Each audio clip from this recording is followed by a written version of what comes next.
क्या आपने कभी सोचा है कि आज से लगभग 2500 साल पहले लोग भगवान, आत्मा या जीवन के बारे में कैसे सोचते थे? उस टाइम में ना तो कोई यूट्यूब था, ना कोई इंस्टाग्राम था, ना कोई गूगल था, ना कोई चैट जीपीटी था। तो लोग अपने इन प्रश्नों का या अपनी सोच को कैसे शांत करते थे, इन प्रश्नों का उत्तर कैसे जानते थे? इसी लोगों की सोच ने आज पूरी दुनिया की सोच को चेंज कर दिया। यहां पर बुद्धास, महावीरा, जैनिज्म, बौद्धिज्म, टेम्पल, ये सिर्फ एक धर्म नहीं है, बल्कि इससे सोच, विश्वास और समाज में हो रहे बदलाव के बारे में पता चलता है। तो आज जो हम अपनी इस दुनिया के अंदर चेंज देख रहे हैं ना, वो कहीं ना कहीं हजारों साल पहले स्टार्ट हो चुकी थी। तो चलते हैं पीछे 2500 साल पुराने उस इतिहास को जानने के लिए, जिसमें हम थिंकर्स, बिलीव्स और बिल्डिंग के इस चैप्टर के अंदर सब कुछ जानेंगे और आगे की चीजों का पता करेंगे कि कैसे आज हम जिस चेंज को जान पाए हैं उनके पीछे की हिस्ट्री क्या है। सो वेलकम टू ह्यूमैनिटीज अड्डा, दिस इज अनीता शर्मा। आज से लगभग 2500 साल पहले एक ऐसा दौर था जब लोगों ने पहली बार ऐसे सवाल किए कि जीवन की सच्चाई क्या होती है, और इन्हीं सवालों से निकली नई सोच, नया धर्म, नई इमारतें। आज उसी कहानी को हम समझने वाले हैं क्लास 12th हिस्ट्री चैप्टर 4, जिसका नाम है थिंकर्स, बिलीव्स और बिल्डिंग।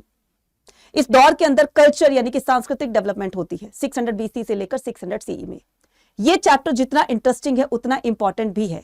इस चैप्टर से आपके board exam as well as CUT exam में काफी सारे क्वेश्चंस पूछे जाते हैं, इसलिए पूरे चैप्टर को बहुत अच्छे से समझने के लिए वीडियो को लास्ट तक देखना है। और अगर आप चैनल पर नए तो चैनल को सब्सक्राइब जरूर करना है और इस वीडियो को ज्यादा से ज्यादा अपने तक शेयर भी कर देना है। सो वेलकम टू ह्यूमैनिटीज अड्डा 24/7, this is Anita Sharma, your history mentor. तो शुरू करते हैं आज का हमारा ये इंटरेस्टिंग सा चैप्टर, थिंकर्स, बिलीव्स और बिल्डिंग। तो यहां से हम स्टार्ट करते हैं इंट्रोडक्शन से।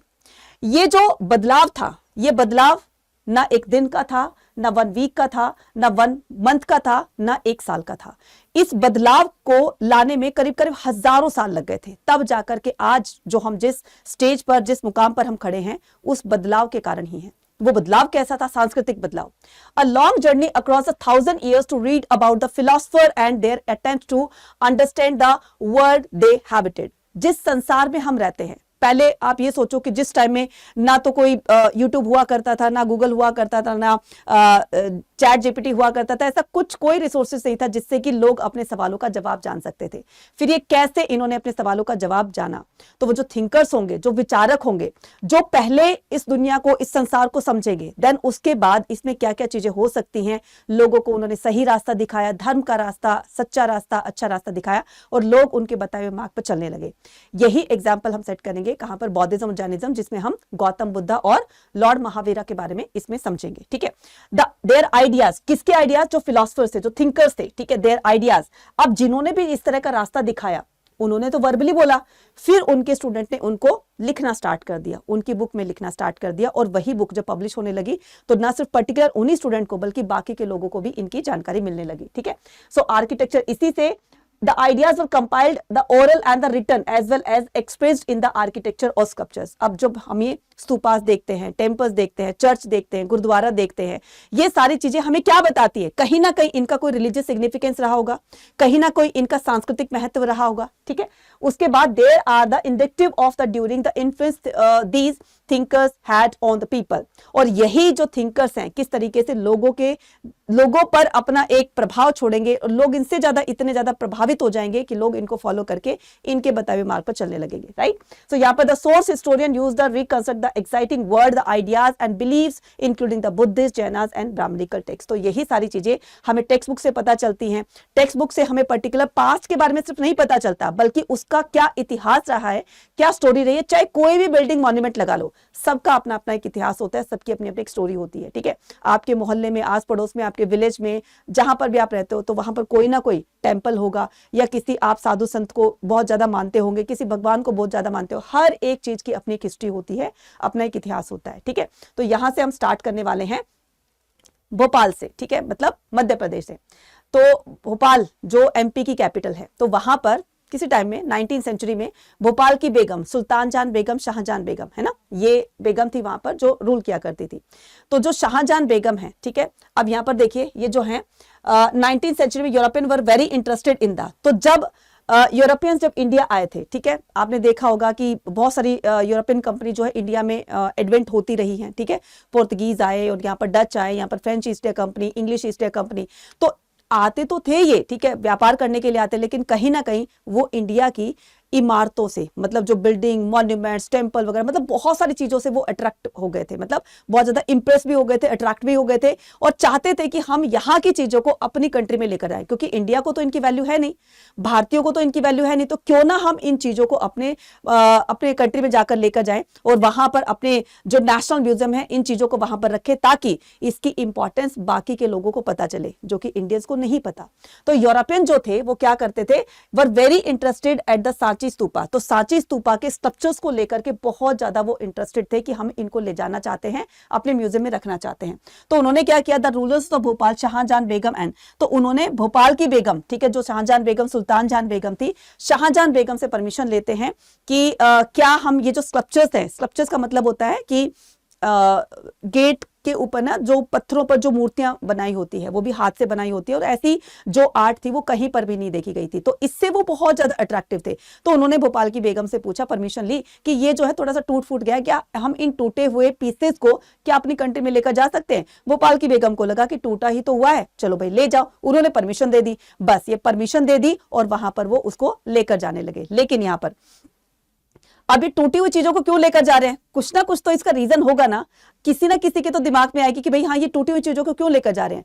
तो ये दिमाग में आती है जॉन मार्शल के, और जॉन मार्शल ने थोड़ा सा जल्दी से इस पर क्विक एक्शन लिया और चीजों का पता लगाया कि टूटी हुई चीजों को ले जाने का रीजन क्या है। ठीक है, तब पता चला कि यार ओ तेरी, ये तो हमारे देश की बहुत पुरानी धरोहर है जिसको सांची स्तूपा कहा जाता है, और कहीं ना कहीं ये बौद्धिज्म से रिलेटेड है, गौतम बुद्ध की लाइफ से रिलेटेड है, गौतम बुद्ध के एक वर्शिप प्लेस है जिसको लोग इतना मानते हैं, तो इसको तो हमें बचाना चाहिए, ना कि इसको लूटे देना चाहिए। तो फौरन इस पर रिपोर्ट बना करके वो क्या करते हैं, भोपाल की बेगम को देते हैं। भोपाल की बेगम ने जब इसको पढ़ा तो वाकई में सरप्राइज हो जाती है, लेकिन अब क्या करे, अब तो शब्द निकल चुके हैं ना, वो कहते हैं ना कि अब तो तीर जो है वो कमान से निकल चुका है। ठीक है, लेकिन एक पहले एक बात होती थी कि जो एक बार बोल दिया, कमिटमेंट कर दी, मतलब उस पर खरा उतरना होता था, कमिटमेंट कभी झूठी नहीं साबित होना देना चाहते थे। ठीक है, तो इन्होंने क्या किया कि अब बोल तो दिया है, वो कमिटमेंट भी पूरी करनी है, तो उन्होंने क्या किया, एज इट इज पीओपी का बनवा करके, प्लास्टर ऑफ पेरिस का, वो स्कल्पचर जो है यूरोपियंस को दिए, वो भी खुश अपनी कंट्री में ले गए और हमारी देश की धरोहर हमारे पास में रह गई। इस तरीके से उन्होंने बहुत सारा मनी जो है, बहुत सारा पैसा इस पर खर्च किया और इसको प्रिजर्व करने में बहुत सारी ऐसी चीजों को, ठीक है, उन्होंने इनिशिएट किया जिससे कि हम सांची स्तूपा को बचा पाए। ठीक है, अब यहाँ पर ये कौन है, ये है शाहजहां बेगम। ठीक है, नेक्स्ट बात करते हैं thinkers, believes and the tradition की। ठीक है, अब यहां पर हर एक कंट्री के अंदर देखो बदलाव तो हर टाइम पर आता है। ठीक है, टाइम टू टाइम पर बदलाव आते हैं, तभी बदलाव आती है, क्रांति आती है, और उसी से ही ये जो बदलाव देखे जाते हैं, नई नई सोच जो आती है, इसी से ही ये सारा का सारा चेंज देखा जाता है।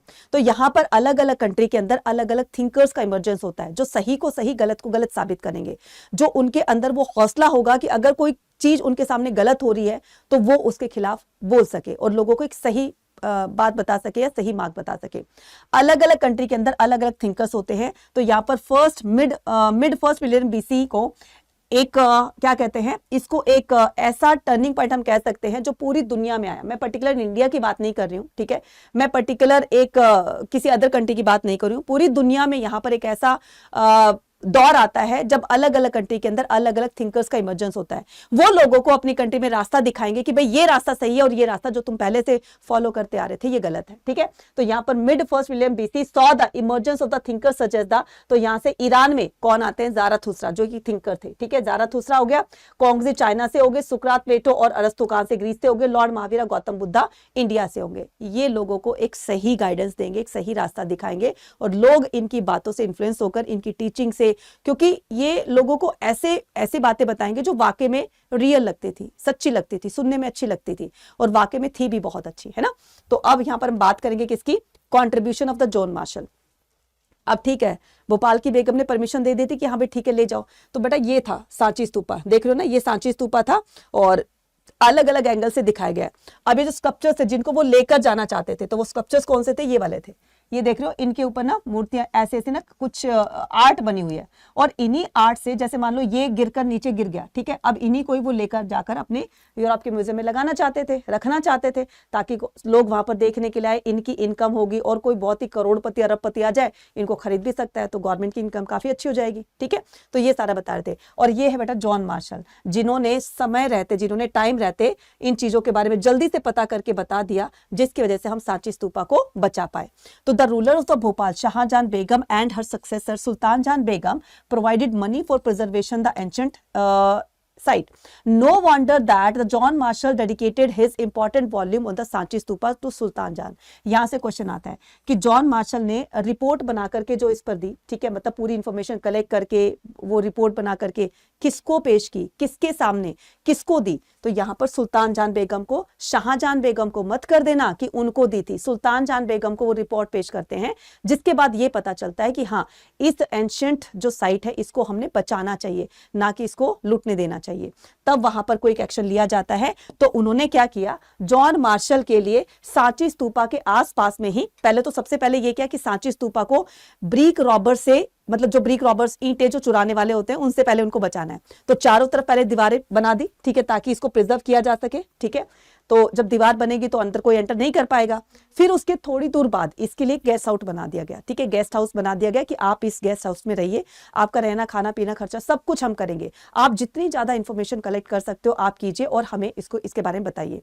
तो यही जो क्विक एक्शन लेते हैं जॉन मार्शल, स्टार्ट करने लग जाते हैं। She funded the museum and built that there as well as the guest house where he lived, wrote the volume. She also funded the publication of the volume so if the stupa complex has survived, जिससे कि हम इस स्तूपा को बचा सके, और ये बचा भी पाए, है ना। उसके बाद में यहाँ पर बात करते हैं सेक्रीफिशियल ट्रेडिशन की। ये सेक्रीफिशियल ट्रेडिशन क्या होता है? सेक्रीफाइस का मतलब ये बिल्कुल नहीं होता है कि सिर्फ बलि प्रथा से उसका कोई रिलेशन है। सेक्रीफिशियल ट्रेडिशन का मतलब होता है पूजा पाठ वाला दौर। वैदिक पीरियड स्टार्ट हो गया था, अर्ली वैदिक और लेटर वैदिक, ये दो पीरियड होते थे ना। तो यहाँ पर हम बात करते हैं जब हड़प्पा सिविलाइजेशन के डिक्लाइन होने के बाद, हड़प्पा सिविलाइजेशन के डिक्लाइन होने के बाद यहाँ पर कुछ लोग यहाँ सेंट्रल एशिया से आते हैं ना, और यहाँ पर अपने आप को सेटल्ड कर लेते हैं। फिर धीरे धीरे उनकी पॉपुलेशन जब बढ़ने लगती है तो ये अपने गंगा रिवर के आसपास में जाकर अपने आप को सेटल करते हैं, यहाँ सेटल कर लेंगे, वहाँ सेटल कर लेंगे। तो देख रहे हो ना कि कैसे मतलब पूरे सब कॉन्टिनेंट पे पॉपुलेशन तेजी से बढ़ती है और डेवलप्ड काम भी तेजी से बढ़ता है। तो यहाँ पर इस पर्टिकुलर दौर के अंदर जब उन्होंने आकर के पहली बार अपना सेटलमेंट, अपना पहली बार रहना स्टार्ट किया, तो वहां से ही एक पीरियड स्टार्ट हो जाता है जिसको हम वैदिक पीरियड कहते हैं, जिसको हम क्या कहते हैं, वैदिक पीरियड कहते हैं। तो वैदिक पीरियड का मतलब है जिसमें पूजा पाठ का जो प्रचलन था वो स्टार्ट हो जाता है। तो इसी वैदिक पीरियड के अंदर ये आ गया आपका अर्ली वैदिक पीरियड, यहां से स्टार्ट होता है हमारा अर्ली वैदिक पीरियड, ठीक है। अब ये लोग जब आए तो इन्होंने एक बुक लिखी थी, ठीक है, जिसका नाम था ऋग्वेद। क्योंकि ये संस्कृत में लिखी थी, इससे हमें ये पता चला कि ये लोग अपने साथ वो संस्कृत लैंग्वेज को लेकर आए थे। हड़प्पा के लोग तो नहीं जानते थे, ठीक है। तो इससे हमें ये पता चला कि वो लोग संस्कृत को जानते थे, क्योंकि इनकी बुक हमें संस्कृत में मिली जो कि ऋग्वेद थी। अब ऋग्वेद में क्या लिखा हुआ था? ऋग्वेद में सारे पूजा पाठ के तौर तरीके, विधियां जो है वो सारे के सारे मेथड बताए गए। किसी मतलब भगवान को खुश करने के लिए, लॉर्ड इंद्रा, मतलब किसी भी अगर गॉड को खुश करना है, डिटीज को, तो हमें इन इन मंत्रों का उच्चारण करना चाहिए। वो सारे के सारे मंत्र जो है ऋग्वेद में लिखे गए थे, जिसको हम अर्ली वैदिक पीरियड भी कहते हैं, ऋग्वेद भी कहते हैं, जिसमें पहला ग्रंथ लिखा गया था। तो ये हिंदुओं का ओल्डेस्ट वेद है, ये हिंदुओं का ओल्डेस्ट वेद है, ठीक है। और उसके बाद में तो इसको कब लिखा गया था? 1500 to 1000 BCE के अंदर, ठीक है। इसी को हम अर्ली वैदिक पीरियड कहते हैं। फिर जैसे ही यहाँ पर 1000 में ये खत्म हो जाता है तो 1000 से लेकर के 500 BCE के अंदर हमारा एक और वैदिक पीरियड स्टार्ट होता है, जिसको हम लेटर वैदिक पीरियड कहते हैं, ठीक है, लेटर वैदिक पीरियड कहते हैं। इसका टाइम पीरियड 1000 to 500 BC के अंदर होगा। इसमें एक वेद लिखा जाता है, तो इसमें 3 वेद लिखे जाते हैं, जो कि क्या हो जाएगा? यजुर्वेद, अथर्ववेद और सामवेद, ठीक है। 3 वेदास लिखे जाएंगे इसके अंदर, ठीक है, क्लियर है। और इसी लेटर वैदिक पीरियड के अंदर ही कास्ट सिस्टम बनेगा, ब्राह्मणों का जो एक डोमिनेंस थी वो धीरे धीरे और ज्यादा बढ़ जाएगी। तो इसी दौरान लेटर वैदिक पीरियड के अंदर, ठीक है। अब यहाँ पर आता है कि मैनी आइडियाज, ब्राह्मणों ने ठीक है रूल रेगुलेशंस बना दिए, यही रूल फॉलो होगा जो ब्राह्मणों ने बना दिया। ब्राह्मणों के अगेंस्ट कोई बोल नहीं सकते थे, इवन राजा भी नहीं बोल सकते थे, भगवान मानते थे उनको। लेकिन कुछ बातें थी जो ब्राह्मणों की गलत थी, जैसे शूद्र को, महिलाओं को टेंपल में एंटर नहीं करने दिया जाता था। क्यों नहीं करने दिया जाता भाई? भगवान ने तो सबको एक जैसा बनाया ना, लेकिन ब्राह्मणों ने कहा कि नहीं चीज ये गलत है, अगर ये टेंपल में गए तो टेंपल अपवित्र हो जाएगा, ठीक है। उसी पर ही क्वेश्चन रेज करेंगे, क्यों ये क्यों बोलने का साहस रखेंगे ना, ठीक है। तो ये बजाएगा। उसके बाद में यहाँ पर many ideas found in the Upanishad show that the people were curious about the. अब ये पहले क्या होता था, गुरुजी के आश्रम में जो शिष्य होते थे वो शिक्षा दीक्षा लेने के लिए जाते थे, उनको वहीं पर रहना होता था, ठीक है।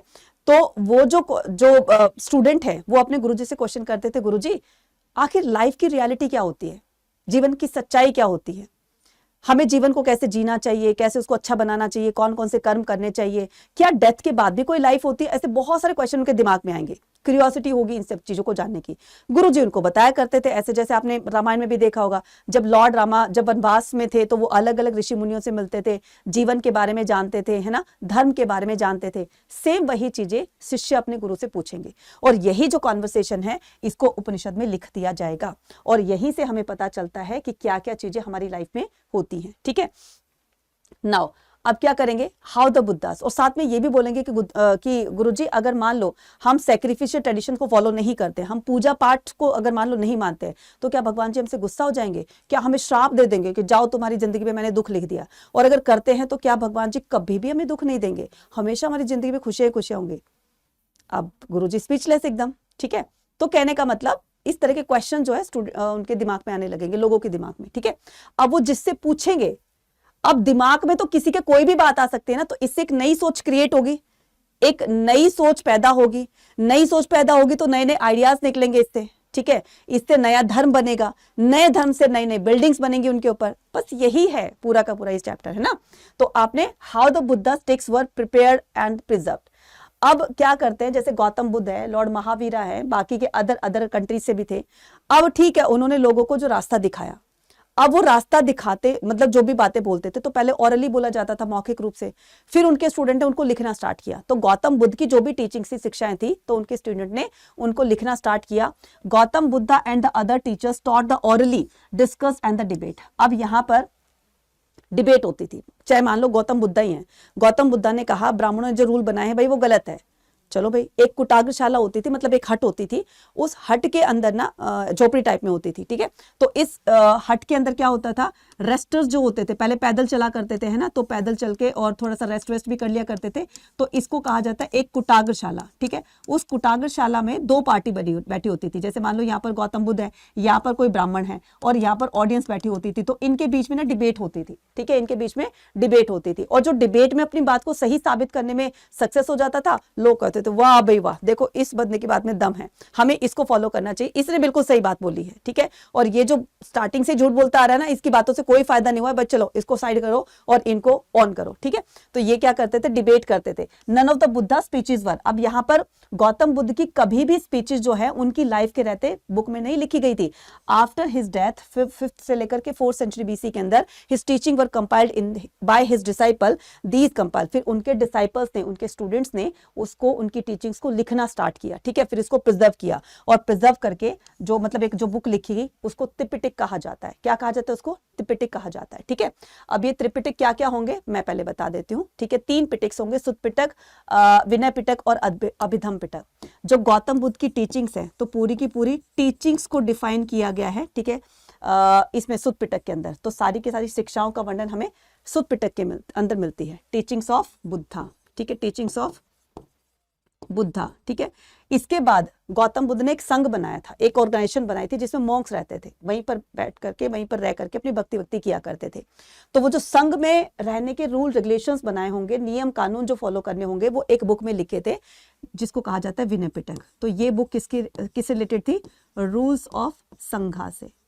ठीक है, संघ के रूल सारे इसमें दिए हुए थे। एक आता है अभिधम पिटक, ये फिलोसफिकल मैटर से, ठीक है, ये फिलोसफिकल मैटर से रिलेटेड थी। ठीक है, फिलोसफिकल मैटर से रिलेटेड थी, मतलब धर्म को कैसे फैलाया जाता है, कैसे उसको प्रोपोगेट करना है, धर्म से रिलेटेड बातें जो है लोगों को कैसे बतानी, वो सारे तौर तरीके इसमें लिखे हुए थे। तो 3 पिटक थी, राइट। अब चलते हैं आगे, what is Dipavamsa and Mahavamsa. ठीक है, तो ये आपके लिए क्वेश्चन है, दीपवंश और महावंश क्या होता है, आगे मैं बताऊंगी, ये आपके ब्लू कलर के बॉक्स में दिया हुआ है। ठीक है, गौतम बुद्ध की लाइफ से रिलेटेड। अब गौतम बुद्ध ने जो टीचिंग्स थी, ठीक है, वो आपने देखा होगा इंडिया में बहुत सारे कंट्रीज में उनको फॉलो किया जाता है और आज तक भी किया जा रहा है। ठीक है, बौद्धिज्म बहुत तेजी से आगे बढ़ता है। तो जहां जहां पर भी, जैसे मान लो श्रीलंका है, श्रीलंका में भी ये भारत से फैलते फैलते मतलब निकलते निकलते श्रीलंका तक पहुंच गया। तो श्रीलंका में जितने भी बौद्ध लोग थे, है ना, तो उन्होंने भी गौतम बुद्ध के जीवन पर बुक लिखी, जिसको हम क्या कहते हैं, दीपवंश कहते हैं। तो ये 2 बुक थी, दीपवंश और महावंश। ठीक है, तो ये जो श्रीलंका में लिखी गई थी, ठीक है, इन श्रीलंका, राइट। ठीक है, और ये होता है महावंश, द ग्रेट क्रॉनिकल, इसको क्या कहा जाता है, द ग्रेट क्रॉनिकल। ठीक है, द ग्रेट क्रॉनिकल का मतलब महान बुक, किसकी? गौतम बुद्ध के जीवन से रिलेटेड। ठीक है, चलिए अब हम बात करते हैं किसकी? बात करते हैं beyond worldly pleasure the message of Mahavira. तो ये है लॉर्ड महावीरा। अब जैन धर्म इंडिया में कैसे आया, कैसे इमर्ज हुआ और कैसे वो स्प्रेड होता है?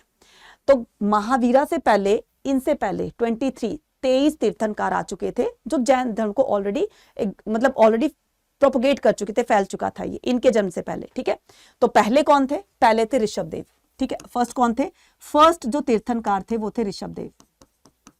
ठीक है, तो ऋषभदेव कौन है? ऋषभदेव जी इनके फाउंडर हैं जैन धर्म के। ठीक है, अब जैन धर्म ठीक है लोगों को बता रहा है ऐसे होना चाहिए वैसे होना चाहिए, तो एक के बाद एक जो है वो 23 तीर्थंकर आ गए। ठीक है, और ये कौन से नंबर के थे? ये 24 नंबर के थे। ठीक है, इनके बचपन का नाम था वर्धमान। ठीक है, the basic philosophy of the Jainism was already exist in the North India before the birth of the Vardhaman. ठीक है, who came to be known as, तो ज्ञान प्राप्ति के बाद इनका नाम महावीर पड़ गया। ठीक है, तो the most of the important idea in the Jainism, entire word is animated। ये बहुत बार क्वेश्चन आता है। एंटायर वर्ड इज एनिमेटेड का मतलब होता है पूरा संसार जो है वो क्षणभंगुर होता है। क्षणभंगुर का मतलब होता है कि इंसान का आना जाना लगा रहता है। जिस इंसान का जन्म हुआ है उसकी मृत्यु भी होगी। ठीक है, सब में लाइफ होती है, सब में लाइफ होती है। अब मैंने जन्म और मृत्यु का मतलब क्या बताया? जो बनी है चीज वो खत्म भी होगी, और सबकी अपनी एक लाइफ होती है, चाहे वो स्टोन हो, रॉक हो, वाटर हो, सबको एक ना एक दिन खत्म होना ही पड़ता है। अब बोलोगे मैडम कोई पत्थर भी कोई खत्म होता है? हाँ होता है, चाहे उसको लाखों करोड़ों साल लग जाए, लेकिन वो भी हवा पानी से नीचे से कटता रहेगा धीरे धीरे। आपने पहाड़ों में जब जाते होगे देखते होगे जो नीचे उनके जो थोड़ी बहुत वो कहते हैं ना बजरी टाइप में या सीमेंट टाइप में पड़े, तो पत्थरों के कटने से होती है, हवा पानी उनके अंदर लगता है तो थोड़े थोड़े कटते रहते। ठीक है, तो सबको एक ना एक दिन खत्म होना है, चाहे कोई जल्दी खत्म होता है कोई लेट खत्म होता है, लेकिन सबके अंदर लाइफ होती है। Most important idea Jainism that entire world is animated and even stone, सबके अंदर एक लाइफ होती है, तो ऐसा इनका मानना था। ठीक है, नाउ मोनेस्टिक, अब ये कहते हैं message of Mahavira, monastic existence is necessary for the condition salvation. इंसान को अगर मोक्ष की प्राप्ति चाहिए, जन्म मरण से छुटकारा चाहिए, तो उसको हमेशा मठों में रह करके भक्ति करनी होगी, जिससे कि वो एनवायरनमेंट उनको मिलेगा, जिससे कि वो भगवान की भक्ति करके मोक्ष की प्राप्ति कर सकता है, अच्छे कर्म कर सकता है, क्योंकि बुरे कर्म उनसे होंगे नहीं, क्योंकि उस पर्टिकुलर लोकेलिटी में वो रह रहे हैं, वो एनवायरनमेंट मिल रहा है, तो सत्कर्म करेंगे तो जाहिर सी बात है कि वहां पर उनको मोक्ष की प्राप्ति हो जाएगी। Jain monks and the nun took the, अब जो भी जैन धर्म को यहाँ पर अडॉप्ट कर लेता है, ठीक है, आप में से बहुत सारे ऐसे भी होंगे या कुछ ऐसे भी होंगे जो जैन धर्म से रिलेटेड होंगे, कुछ ऐसे भी होंगे हिंदू धर्म से, कुछ अदर थे। तो इंडिया में ऐसे बहुत सारे लोग हैं जो अलग अलग धर्म को मानते हैं। ठीक है, तो यहाँ पर जैन मॉन्क्स की बात करते हैं कि जो भी जैन धर्म को अपनाता था उसको अपने जीवन में 5 व्रत फॉलो करने होते थे। क्या? To abstain from the killing, हमें किसी को मारना नहीं है, चोरी नहीं करनी है, झूठ नहीं बोलना है, ब्रह्मचर्य का पालन करना है, और किसी की प्रॉपर्टी पर बुरी नजर नहीं डालनी है। ट्रकों पे आपने लिखा देखा होगा ना, बुरी नजर वाले तेरा मुंह काला। क्यों कहा जाता है कि इंसान जो है, आज का इंसान ऐसे हो चुका है कि अपने दुख से उतना दुखी नहीं है, दूसरों का सुख देख करके उतना दुखी होता है। तो उन्होंने उसी चीज को कंट्रोल करने के लिए बोला है कि दूसरों की प्रॉपर्टी देखकर हमें बिल्कुल भी लालच अपने मन के अंदर नहीं लेकर आना है। अब यहाँ पर जैनिज्म को कैसे स्प्रेड किया गया? ठीक है, स्प्रेड करने के बच्चे काफी तरीके होते हैं। अब मान लो कोई भी प्रोडक्ट है, मान लो मैं इसको सेल करती हूँ, तो मैं इसकी एडवर्टाइजमेंट करूंगी, ठीक है, इसको टीवी पे दिखाऊंगी, इसको अब आजकल तो रिसोर्सेज बहुत ज़्यादा हो गए हैं, लेकिन पहले तो ऐसा नहीं होता था। पहले कैसे प्रोपोगेट करते थे? या तो लोगों को जा करके जगह जगह प्लेस टू प्लेस जा करके ओरली बताना, ठीक है, या फिर उसको बुक में लिख देना, यही तो तरीका होता था। तो जैन धर्म के जितने भी जो टीचिंग्स वगैरह होती थी तो उसको बुक में लिखा गया। ठीक है, अब कौन सी लैंग्वेज में लिखा गया ये भी क्वेश्चन आता है। तो जो लोगों की उस टाइम में लोकल लैंग्वेज होती थी, कोई तमिल बोलता था, कोई संस्कृत बोलता था, कोई प्राकृत बोलता था, ठीक है, मतलब जो भाषा उस टाइम में प्रचलन में थी, तो उन्हीं में ही इनकी बुक लिखकर उसको पब्लिश कर दिया जाता है। बड़े लेवल पर लोग पढ़ते थे और इनको मानने लगे। ठीक है, some of the earliest stone, अब इसके अलावा इनकी मूर्तियां देखो, एक तो ऑरली हो गया, दूसरा हो गया बुक्स के थ्रू, तीसरा क्या हो गया कि जो भी जिस भी तीर्थंकर को मानता है फर्स्ट से लेकर के 24 उनकी मूर्तियां बना करके मंदिरों में इंस्टॉल करने लगे, वहां पर उनकी पूजा पाठ करने लगे। तो 1% नहीं जाएगा, 2% वहां पर नहीं जाएंगे, लाखों श्रद्धालु जाएंगे वहां पर, जो भी जैनिज्म को अडॉप्ट कर रखा है या वो जो जैन धर्म को मानते हैं। तो इस तरीके से वो धीरे धीरे फैल जाएगा। 1% गया पहले, उससे 4 लोगों को बताया, ठीक है, उसके बाद में 2 लोग गए, उन्होंने 10 लोगों को बताया, बस ऐसे फैल गया। ठीक है, अब आगे चलते हैं, हेजियोग्राफी किसको कहते हैं?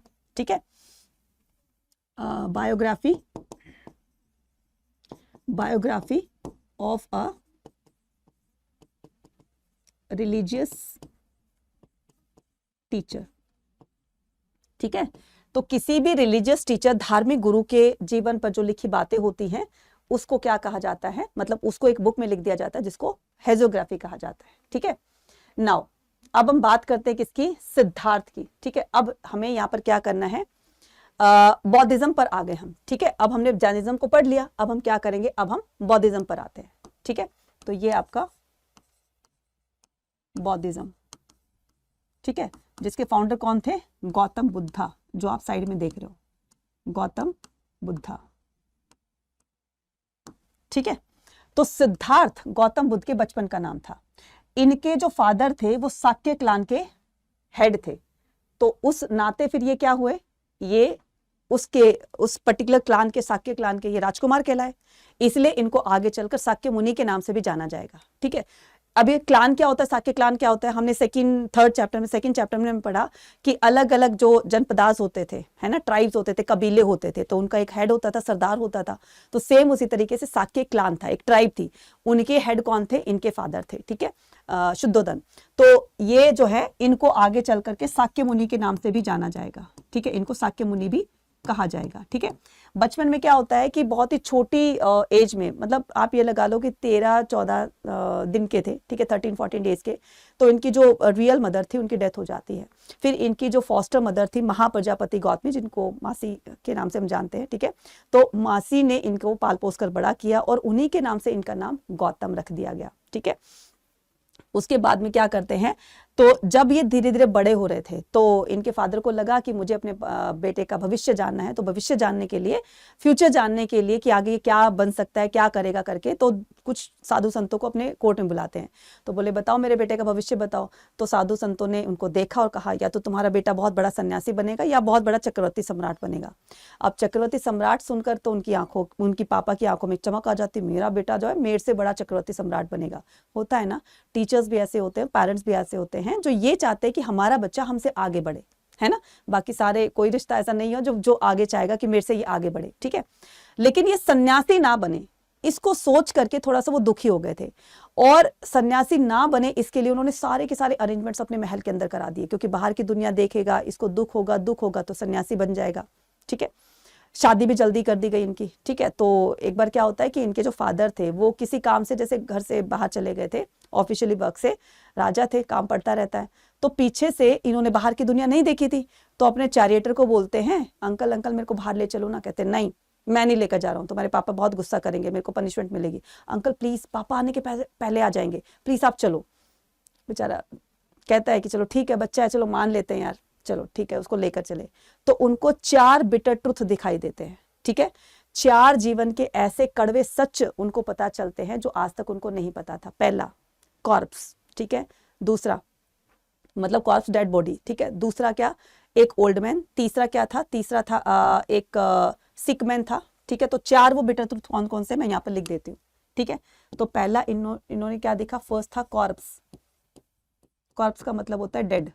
ठीक है, तो उन्होंने पूछा अंकल इसकी डेथ क्यों हो गई। बोले बेटा ये तो विधि का विधान है, जो आया है वो जाएगा भी, जिसका जन्म हो गया मृत्यु भी होगी। दूसरा वो क्या करते हैं, दूसरा देखते हैं वो एक सिक मैन को देखते हैं। ठीक है, एक बीमार आदमी को देखते हैं, अंकल ये बीमार क्यों है। बेटा शरीर है तो बीमारियां भी होगी।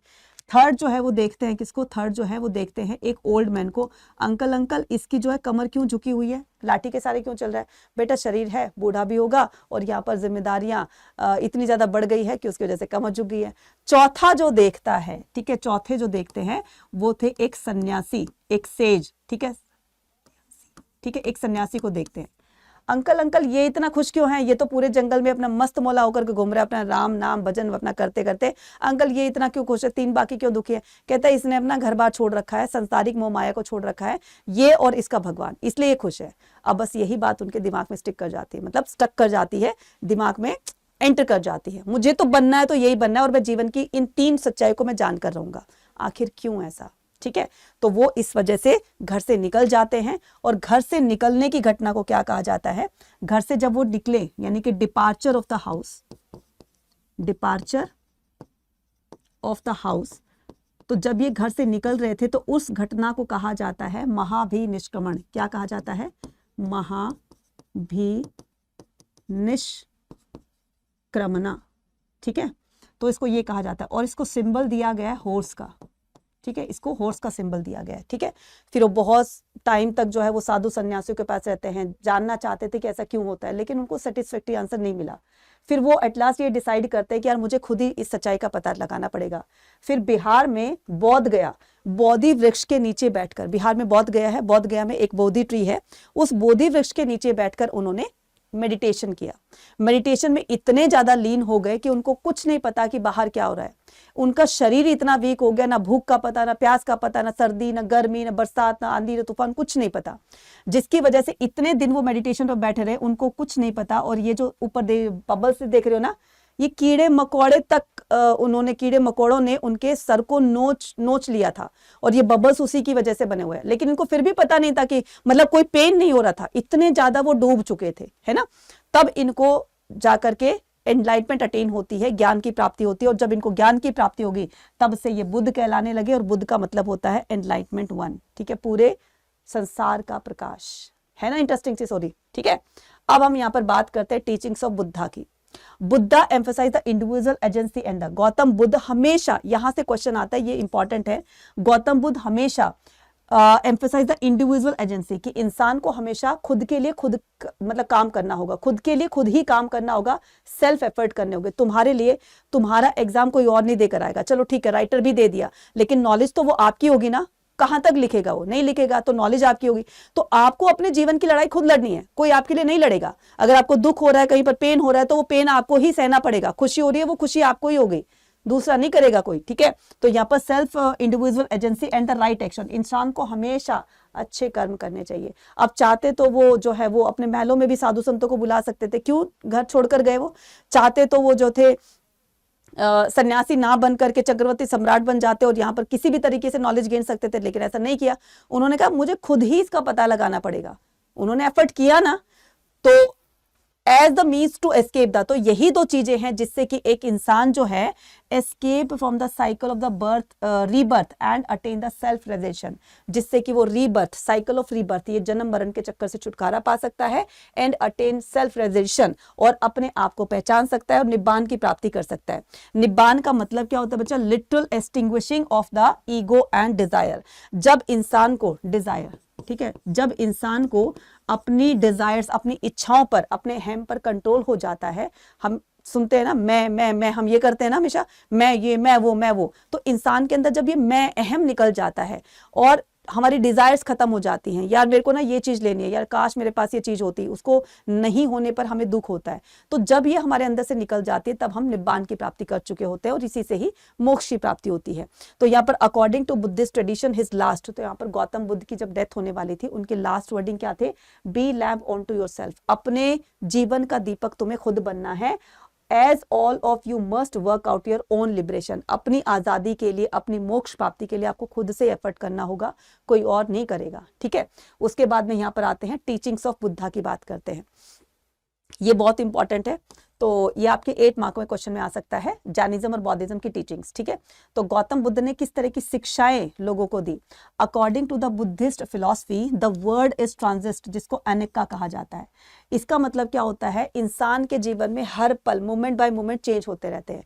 पहले इंसान का जन्म होता है, धीरे धीरे बड़ा होता है, यंग एज पे आता है, ओल्ड एज में जाता है, फिर उसका टाइम पीरियड हो जाता है, फिर उसको उसके भगवान जी आते हैं, टिकट कट कर ले जाते हैं, यमराज जी आते हैं। ठीक है, तो ये चेंज हुआ ना, इसी चेंज को कहा जाता है अनिक्का। कंस्टेंटली चेंजेस होते रहते हैं। एक आता है आपका अनंता। अनंता का मतलब होता है सोललेस। सोललेस का मतलब होता है अजर अमर होना। कोई भी इंसान, कोई भी चीज इस संसार के अंदर अजर अमर नहीं है।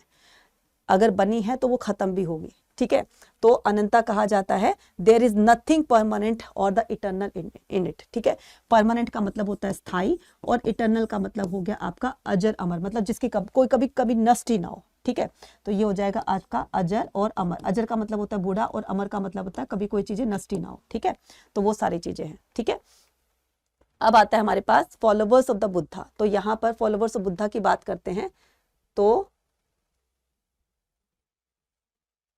ठीक है, फॉलोवर्स ऑफ बुद्धा की बात करते हैं। तो यहाँ पर गौतम बुद्ध ने क्या कहा? गौतम बुद्ध ने ये कहा कि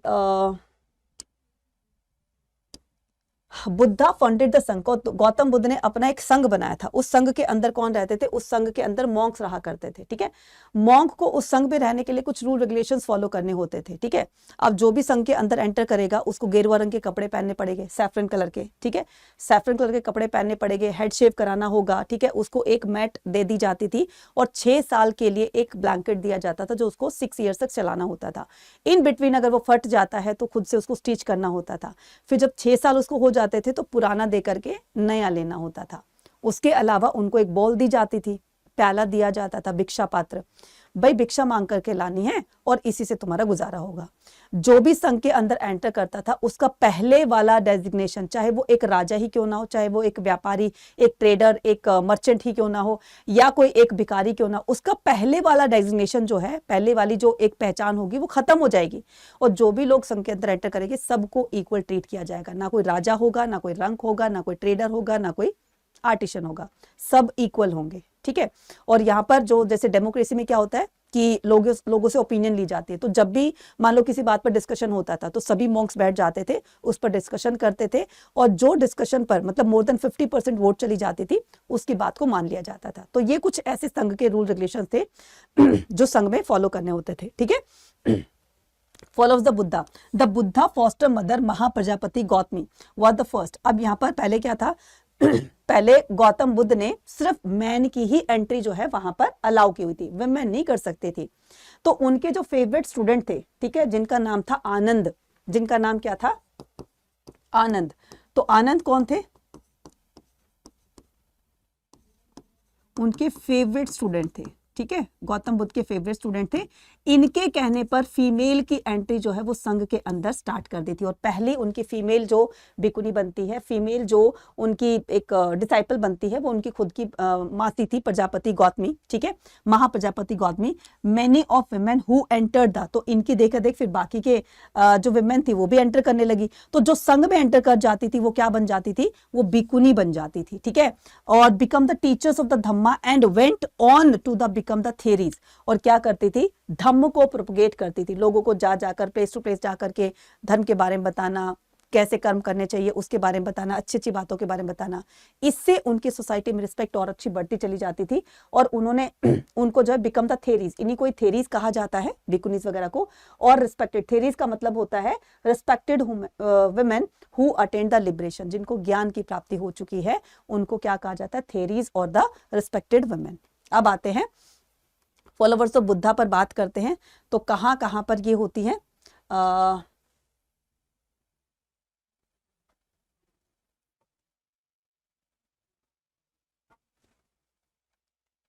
ठीक है, फॉलोवर्स ऑफ बुद्धा की बात करते हैं। तो यहाँ पर फॉलोवर्स ऑफ बुद्धा, तो कहां कहां पर ये जो है बौद्धिज्म फैलता है, ठीक है। तो कहां कहां पर फैलता है तो हम इसको बता देते हैं एक बार।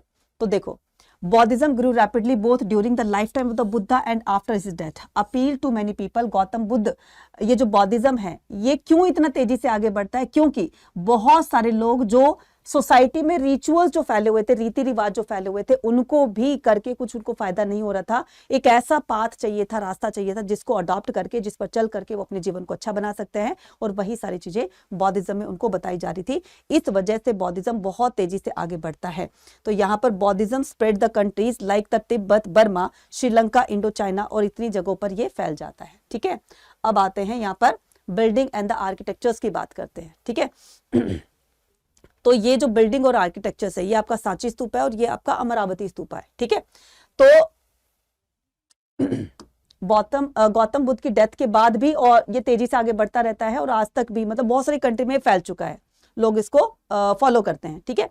अब क्या होता है कि अब गौतम बुद्ध की डेथ के बाद कहीं ना कहीं तो उनके जो फॉलोवर्स है वो उनको वर्शिप करेंगे, कहीं ना कहीं उनकी पूजा पाठ करेंगे, कहीं ना कहीं उनकी मेडिटेशन करेंगे, कुछ तो करेंगे ना, ताकि वो अपने गुरु को जो है वो याद कर सके। तो उनके ऊपर बिल्डिंग बना दी जाएगी, मतलब उनको एक वर्शिप प्लेस बना दिया जाएगा। उनका वर्शिप प्लेस जो बनाया जाएगा उसी बिल्डिंग को कहा जाता है स्तूपा। अभी स्तूपा क्या होता है, कैसे इसको बनाया जाता है, मैं बताती हूँ।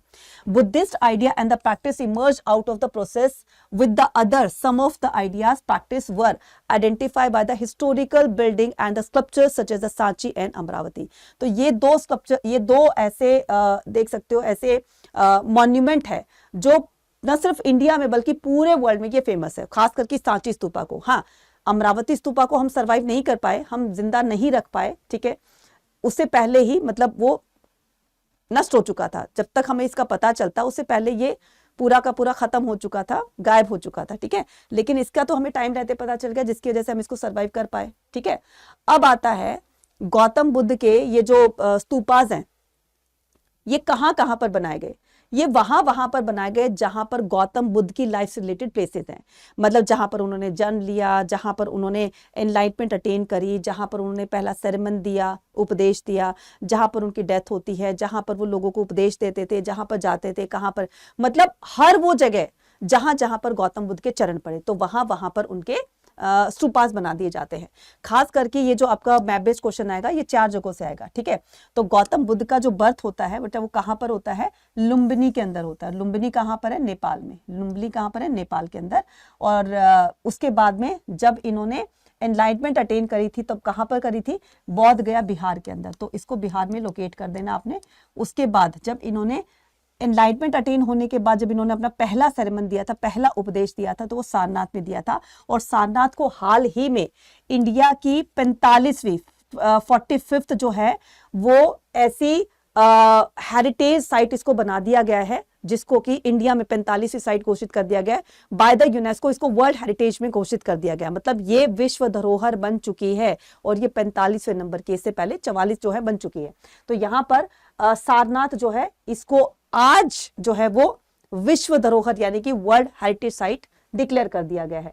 और जहां पर गौतम बुद्ध की डेथ होती है कुशीनगर में, तो वहां पर भी इनका एक स्तूप बना दिया जाता है, ठीक है। तो ये चारों को चारों रिलेटेड है। अब क्या होता है? Building of the stupas. अब इस स्तूपास को कैसे बनाया जाता है, ठीक है। तो स्तूपास को बनाने के लिए बेटा देखो, लैंड चाहिए। अब लैंड कौन ग्रांट कर सकता है? राजा कर सकते हैं। तो राजाओं ने क्या किया, जैसे सातवाहन डायनेस्टी के रूलर थे, लैंड ग्रांट कर दी, ठीक है। अब उसको ब्यूटीफाई करना है, उनके अंदर स्ट्रक्चर्स बनाने हैं, ऐसे पत्थरों पर मूर्तियां बनानी है। तो कौन करेगा? आइवरी वर्कर कहेंगे, जो स्ट्रक्चर्स जो मूर्तियां बनाते हैं। हमारे पास देखो पैसा तो है नहीं, ना लैंड है, हम क्या कर सकते हैं? हमारा जो कॉन्ट्रीब्यूशन है कि हम उसको ब्यूटीफाई करने के लिए फ्री सर्विस दे सकते हैं, मतलब उससे मूर्तियां बना सकते हैं। और जो वहां पर भिक्खुज और भिक्खुनीज रहा करते थे, सीमेंट पकड़ाना, साफ सफाई का काम करना, ईंटें पकड़ाना, इन तीनों के कॉन्ट्रीब्यूशन से स्तूपा का कंस्ट्रक्शन किया जाता था, ठीक है। तो ये सारा का सारा इसमें है। Now how the important was the empire, ठीक है। अच्छा, ये आपका 1 सेकेंड रुकिएगा।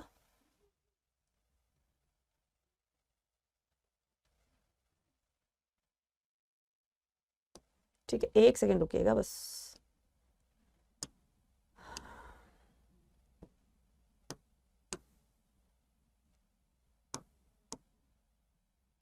ओके जी। तो अब क्या करते हैं कि किस तरीके से स्तूपा जो है होता है, ठीक है। तो स्तूपा क्या होता है? What is stupa? What do you mean by stupa? Stupa क्या होता है? What is stupa? स्तूपा क्या होता है? Stupa a Sanskrit word meaning a heap. Heap का मतलब है जमीन से उभरा हुआ कुछ पोर्शन, इस टाइप का, ठीक है, ये उभरा हुआ। तो ये क्या कहलाता है? ये हीप कहलाता है, ढेरी जिसको बोलते हैं ना, मतलब एक तरीके से पिरामिड टाइप में होता है, टीला टाइप में होता है, ठीक है। Originated as a semi circular mark. अब यहाँ पर ये देख रहे हो, इधर देखो, साइड पे पिक्चर को देखो, ये जो आपका सेमी सर्कुलर मोल्डेड पोर्शन देख रहे हो ना, अंडे की आकृति का, ठीक है, मतलब एक एग के शेप में, तो इसको क्या कहा जाता है? अंडा कहा जाता है, ठीक है। अंडे के ऊपर एक बाल्कनिक स्ट्रक्चर होता है, इसको हर्मिका कहा जाता है। हर्मिका के ऊपर होती है छतरी, ठीक है, जिस तरीके से टेम्पल में चोटी होती है, शिखर कहा जाता है जिसको। और यहाँ पर होता है छतरी और हर्मिका के बीच में यहाँ पर होती है यष्टि। तो ये इसके पार्ट्स हैं, ठीक है। और चारों तरफ घूमने के लिए इसमें एक प्रदक्षिणा पाथ होता है, जहां पर डिवोटीज चारों तरफ घूमते हैं। और इसके 4 दिशाओं में, 4 डायरेक्शंस में इसके गेट होते हैं, यानी कि साउथ, नॉर्थ, ईस्ट और वेस्ट, चारों दिशाओं में, चारों डायरेक्शन में एक एक इनका गेट होता है, ठीक है। तो ये स्तूपा का स्ट्रक्चर इस तरीके से बनाया गया है, राइट। उसके बाद में यहाँ पर बात करते हैं अमरावती स्तूपा की, ठीक है। तो हमने स्तूपा के बारे में समझ लिया सब कुछ कैसे होता है। तो क्या होता है कि एक पर्सन थे, वॉल्टर एलिट। देखो हुआ क्या था कि जो अमरावती स्तूपा बना, तो अमरावती स्तूपा नहीं पता था कि अमरावती स्तूपा भी कोई चीज है। तो वहां के एक लोकल राजा थे, कहाँ के? इसके गुंटूर के। आंध्र प्रदेश में, तो वहां के एक लोकल राजा थे, तो वो टेम्पल बनवाना चाहते थे, तो टेम्पल के कंस्ट्रक्शन के लिए उन्होंने नींव वगैरह खुदवाना स्टार्ट किया।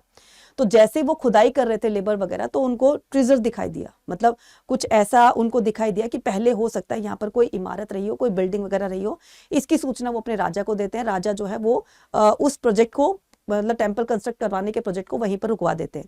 इसकी सूचना देते हैं, इसकी इंफॉर्मेशन देते हैं वो गवर्नमेंट को। तो गवर्नमेंट ने देखो एक एक्ट पास किया हुआ था, उस एक्ट का नाम था ट्रेजर ट्रोव एक्ट। क्या नाम था? Treasure trove act. तो बेटा ये ट्रेजर ट्रोव एक्ट क्या होता है? जिसको 1888 के अंदर पास किया गया था। अगर मान लो तुम्हें कोई खजाना मिलता है, कोई ट्रेजर मिलता है, करोड़ों रुपया का खजाना मिल गया, आप अपने पास नहीं रख सकते हो, आपको वो इंफॉर्मेशन देनी पड़ेगी गवर्नमेंट को। अब बोलोगे मैडम गवर्नमेंट को क्यों दे, गवर्नमेंट तो सारा ले लेगी ना, थोड़ा सा हिस्सा देगी। अगर आपने मान लो नहीं भी बताया, चोरी छुपे अपने घर में रख लिया, कभी ना कहीं तो पता चलेगा। कहीं पर इन्वेस्ट करोगे, अचानक से जब आपके पास पैसा आ जाएगा, खुशी इतनी होगी आज ये खरीदूं, आज वो खरीदूं, ये लग्जरी गाड़ियां, ये बंगलो, ये वो करके, अब अचानक से गवर्नमेंट देखेगी। जहां पर भी आप मान लो बैंक में रखोगे, घर में रख रहे हो, चीजें खरीदोगे, कुछ तो उसकी लिखा पड़ी होगी। अब गवर्नमेंट सोचेगी यार जरूर कुछ दाल में काला है, पता लगाओ इसका कहाँ पर क्या चीजें है ना, दया पता लगाओ, दाल में काला है, पता चल जाएगा और आपको अरेस्ट कर लेगी। तो ये ट्रेजर ट्रोव एक्ट इसलिए पास किया गया था। ठीक है, तो क्या होता है कि 1854 के अंदर ये वॉल्टर एलिट जो थे, ये गुंटूर के कमिश्नर थे। गुंटूर कहाँ पर है? आंध्र प्रदेश में। इन्होंने जहां पर अमरावती स्तूपा था वहां पर विजिट किया, मतलब काम ही था इनका विजिट करना। ठीक है, तो visited Amravati stupa and collected the several sculptures, panels and took the. अब वहां पर अमरावती स्तूपा से रिलेटेड बहुत सारी चीजें, जैसे टूटे फूटे जो चीजें थी, स्कल्पचर्स वगैरह थे, वो इनको मिले। अब उन पीसीस को, जो ब्रेकेबल पीस थे, मतलब टूटे वाले जो पीस थे, टूटे हुए थे, तो उनको पीसेस को वो मद्रास लेकर गए, जहां पर उस पर रिसर्च की गई। मद्रास, कलकत्ता, लंदन वगैरह भी लेकर गए, उन पर रिसर्च की जाती। तब पता चलता है कि तो यार बहुत ही पुराना स्तूप है और इसका रिलेशन तो बौद्धिज्म से है, गौतम बुद्धा से है, ये तब बनाया गया था, इसका क्या सिग्निफिकेंस है, सब कुछ पता चलता है।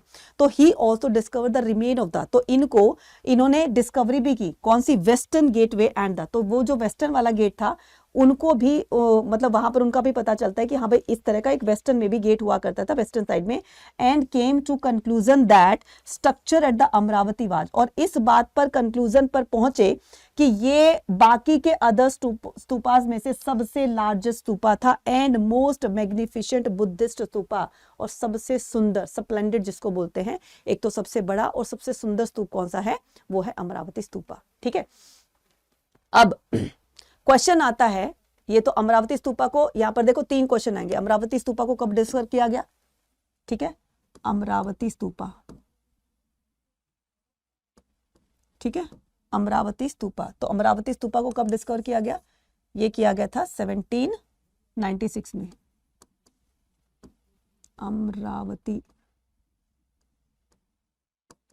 स्तूपा, ठीक है, स्तूपा डिस्कवर्ड इन 1796। ठीक है, और अगर ये आता है कि सांची स्तूपा को कब डिस्कवर किया गया? सांची स्तूपा को कब डिस्कवर किया गया? तो सांची स्तूपा को डिस्कवर किया गया था, सांची स्तूपा को कब डिस्कवर किया गया था? नहीं नहीं नहीं नहीं,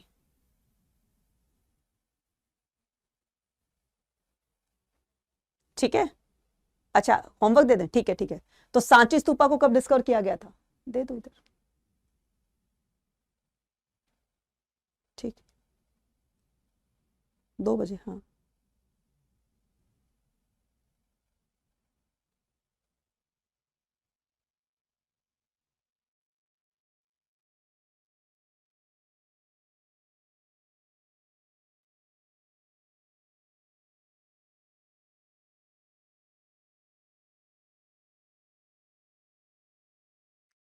ठीक है, चलो, हाँ। तो अमरावती स्तूपा डिस्कवर्ड इन 1796 और ट्रेजर ट्रोव एक्ट ये था। और सांची स्तूपा को कब किया गया था? ये किया गया था बच्चा 1818 के अंदर, ठीक है, 1818 में, राइट। अब आता है स्कल्पचर्स क्या होते हैं। सांची स्तूपा के हर एक गेटवे के अंदर इस तरह की आर्ट बनी होती थी, ठीक है, चारों जो डायरेक्शंस में जो एंट्रेंस गेट होते थे उनके अंदर ऐसी गेट बनी होती थी, पत्थरों के अंदर ही चित्र बनाए होते थे, और वो हर एक चित्र, हर एक सीन जो है कुछ ना कुछ मैसेज कन्वे करता था। ठीक है, ये स्कल्पचर्स होते थे, इन्हीं को ही यूरोपियन अपने कंट्री में लेकर जाना चाहते थे, जो आप ये देख रहे हो। ठीक है, कितनी सुंदर आर्ट की गई है। ठीक है, यहाँ पर देखो किस तरीके से पत्थरों के ऊपर ही छोटी छोटी बारीकियां, फूल पत्ती और एनिमल्स, ये सब कुछ इसमें बनाया गया है। ठीक है, अब ये है मेजर बुद्धिस्ट साइट। ठीक है, जहां जहां से आपके क्वेश्चंस आते हैं, तो क्वेश्चन आएंगे इनके बर्थ से लुम्बिनी में हुआ था, कुशीनगर में डेथ हुई थी, बोध गया में एनलाइटमेंट अटेन हुई थी, सारनाथ जो कि एमपी के अंदर है। ठीक है, सॉरी, सारनाथ जहां पर उन्होंने पहला अपना उपदेश दिया था, सांची स्तूपा एमपी के अंदर है, और आपका नासिक में भी आता है आपका, मतलब स्तूपा वहां पर भी बना हुआ है। ठीक है, और अमरावती, ये रहा आपका अमरावती आंध्र प्रदेश के अंदर, राइट, और नागार्जुन कोंडा, इसको महाराष्ट्र में आपने लोकेट करना है। तो ये कुछ ऐसे हैं जहां से आपके मैप बेस्ड क्वेश्चन आते हैं। ठीक है, अब आता है हमारे पास स्टोरी इन द सीन। अब जो पत्थर में जो इस तरह की चित्रकारी की गई है, उसमें इस तरह का एक सीन बनाया गया है। ठीक है, इस सीन में क्या दिखाया गया है कि एक ब्राह्मण जो है, सॉरी, एक राजा ब्राह्मणों को अपना पूरा का पूरा राजपाट हैंडओवर करके हमेशा हमेशा के लिए अपनी वाइफ और अपने बच्चों के साथ में बौद्धिज्म को अडॉप्ट करने जंगल में निकल जाते हैं। ठीक है, अब हुआ क्या था, ये स्टोरी हमें क्या बता रही है कि इंसान जब तक संसारिक मोह माया में, बंधनों में, इस उलझनों में उलझा रहेगा, तब तक वो मन की शांति प्राप्त नहीं कर सकता, तब तक वो अपनी लाइफ में एक रियल जो खुशी होती है उसको वो पा नहीं सकता है। तो ये जो है हमेशा टेंशन में रहते थे, तो इनकी वाइफ ने एडवाइस किया कि भाई आप ऐसा करो, इस राजपाट को ही अपने से दूर कर दो, ताकि आप खुशी से अपने जीवन को व्यतीत कर सके। तो ये सारी स्टोरी क्या बताती है, इस स्टोरी का नाम था वसंत तारा जातक। ये स्टोरी ये बताती है कि जब इंसान की इच्छाएं खत्म हो जाती है, या सांसारिक मोह माया से वो अपना पूरा का पूरा एक अपने आप को साइड कर लेता है, तो इसी से ही एक रियल हैप्पीनेस उसको अचीव होती है। ठीक है, उसके बाद में यहाँ पर सिंबल्स ऑफ द वर्शिप की बात करते हैं। ठीक है, तो गौतम बुद्ध जो थे ना बच्चा, जब जिस तरीके से उन्होंने अपने सेरेमनीज, जैसे उन्होंने अपनी टीचिंग्स लोगों को देना स्टार्ट किया था, तो लोग धीरे धीरे उनके फॉलोअर्स बन रहे थे। तो जो पहली जो एक ट्रेडिशन चलता रहा था, एक पहली जो ब्रांच थी वो थी हीनयान, फिर उसके बाद में महायान बनती है। तो ये जो गौतम बुद्ध की जो स्टार्टिंग में ही लोग उनको मानते थे, और उनकी डेथ के बाद ये गौतम बुद्ध को उनके सिंबल्स के रूप में पूजा करते थे, मूर्ति बनाकर नहीं पूजते थे, सिंबल्स को बनाकर, मतलब सिंबल्स को वर्शिप किया करते थे। जैसे कि many early sculptures show the Buddhas through the symbols and not in the human form। तो गौतम बुद्ध को सिंबल्स के रूप में दिखाया जाता था, ना कि उनको ह्यूमन फॉर्म के अंदर। तो जैसे देखो यहाँ पर एम्प्टी सीट है, यहाँ गौतम बुद्ध बैठ करके लोगों को टीचिंग्स दिया करते थे, शिक्षाएं दिया करते थे। अब गौतम बुद्ध तो रहे नहीं, उनकी डेथ हो गई, तो उनकी डेथ के बाद अभी सीट खाली हो गई, तो यहीं पर ही मॉन्क चारों तरफ बैठ जाते हैं, उनको मेडिटेट करते हैं, उनका ध्यान लगाते हैं, फील करते हैं कि गौतम बुद्ध आज भी हमारे पास है। तो गौतम बुद्ध के ये सिंबल हो गया ना, एम्प्टी सीट जो हो गई, खाली जो एक सीट रह गई है, तो उसी को ही वो वर्शिप करते हैं कि ये हमारा पूजनीय स्थल है। राइट, इसी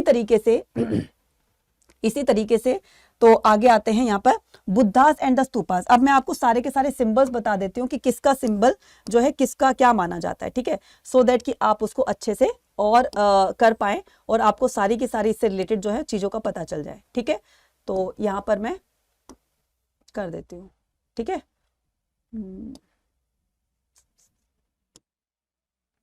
एक सेकेंड रुकना।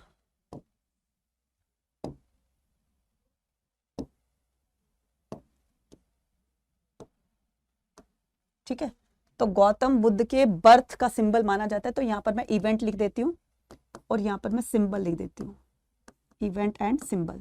तो इवेंट है, जैसे मान लो बर्थ है, तो गौतम बुद्ध के बर्थ का सिंबल माना गया है किसको, लोटस को। ठीक है, लोटस को। उसके बाद में यहाँ पर अगर मैं डिपार्चर ऑफ द हाउस की बात करती हूँ, डिपार्चर ऑफ द हाउस, ठीक है, जब वो घर से निकले थे। ठीक है, इसको सिंबलाइज किससे किया गया है, हॉर्स से। ठीक है, हॉर्स से किया गया है। ठीक है, और इसको क्या कहा जाता है, महाभिनिष्क्रमण। इस घटना को क्या कहा जाता है, महाभिनिष्क्रमणा। ठीक है, उसके बाद ये क्या करते हैं, घर से निकल जाते हैं, देन उसके बाद में थोड़ा सा टाइम लगेगा, थोड़ा सा। ठीक है, फिर क्या होता है, डिपार्चर ऑफ द हाउस। फिर जब ये घर से निकल जाते हैं, एनलाइटमेंट अटेन करते हैं, तो अटेन करने के लिए बोध गया जाते हैं। ठीक है, तो यहाँ पर अटेन्ड एनलाइटमेंट, अटेन्ड एनलाइटमेंट। ठीक है, जब उनको ज्ञान की प्राप्ति हुई थी, तो ज्ञान की प्राप्ति हुई थी बौद्ध गया में, ठीक है, तो बोधि वृक्ष के नीचे हुई थी, तो इसको सिंबलाइज किया गया किससे? बोधि ट्री से। किससे किया गया है? बोधि ट्री से, बोधि वृक्ष से, ठीक है। उसके बाद ज्ञान प्राप्ति के बाद अपने पहला सेरेमन देते हैं, ठीक है, तो यहाँ पर फर्स्ट सेरेमन की बात करती हूँ, फर्स्ट सेरेमन की बात करती हूँ, पहला उपदेश, ठीक है। इसको किससे सिंबलाइज किया गया है? व्हील से, ठीक है, व्हील से। व्हील का मतलब क्या होता है? जैसे व्हील चलता है ना, पहिया चलता है, तो इसको धर्म चक्र परिवर्तन कहा गया है। इस इवेंट को क्या कहा गया? इस घटना को धर्म चक्र परिवर्तन। धर्म चक्र परिवर्तन का मतलब होता है कि अब धर्म में परिवर्तन हो रहा है, चेंजेस हो रहा है, पहले वाला धर्म में चेंज होने लगे हैं, ठीक है, तो इसको व्हील से कंसिडर किया गया।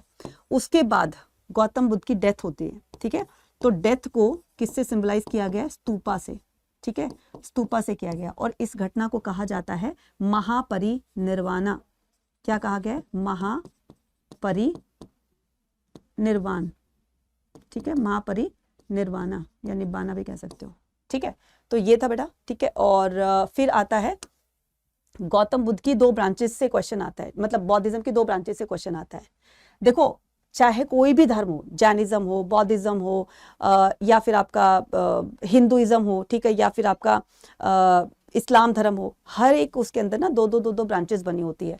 तो अगर मैं यहाँ पर पहली ब्रांच की बात करूँ, यानी कि पहले धर्म जैनिज्म की बात करूँ, तो जैनिज्म में भी 2 ब्रांच बन गई थी। कौन सी? एक थी आपकी दिगंबर, ठीक है, दिगंबर, और दूसरी थी श्वेतांबर। दूसरी कौन सी थी? श्वेतांबर, ठीक है, 2 ब्रांचेस थी।